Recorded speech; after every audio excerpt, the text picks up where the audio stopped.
سبحانك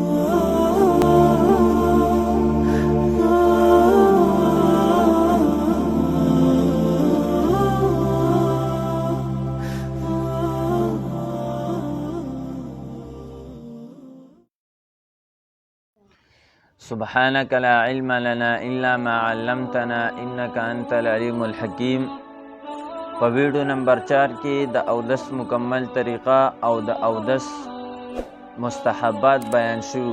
په ویډیو نمبر 5 کې به د اودس نواقض یعنی اودس چې کوم شی سره ماتیږي هغه بیانېږي او د اودس مکروهات یعنی په کوم شی سره چې اودس مکروه کیږي. نو اول نمبر د اودس نواقض یعنی د اودس مفسدات چې کوم شی سره اودس ماتیږي دا اته دی. پهلا نمبر تش اودس ماته کول یا ډک اودس ماته کول او یا د دې دوانو مخصوص لارو نه چې دی یو شیز راوتل دې سره اودس ماتیږي. دویم نمبر مخصوص اندام نه هوا راوتل دې سره اودس ماتیږي. دریم نمبر د بدن یو زینه یو اندام نه د وینې یا پیپ راوتل دې سره اودس ماتیږي. پیپ هغې ته ویلی شي یعنی دانه یا زخم یا هغې کې پیپ وشي سپین غونده کې او هغې راوتل دې ته پیپ ویلی شي او یا وینه راوتل دې سره اودس ماتیږي. څلورم نمبر په ډکه خوله باندې الټی کول دې سره اودس ماتیږي.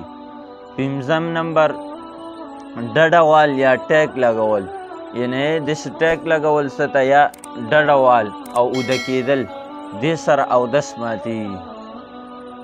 او شپږم نمبر د بیمارۍ یا بل څه وجې نه بېهوشه کېدل دې سره اودس ماتیږي. اووم نمبر لیونی کېدل دې سره اودس ماتیږي. او اتم نمبر په مونځ کې قهقهې سره خاندل یعنی قهقهه دې ته وایي چې په خړس خړس خاندل دې سره اودس ماتیږي. دا د اودس مفسدات یعنی کوم شی سره چې اودس ماتیږي دا اته.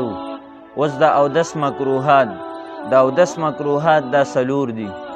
پهلا په ناپاک ځای باندې اودس کول.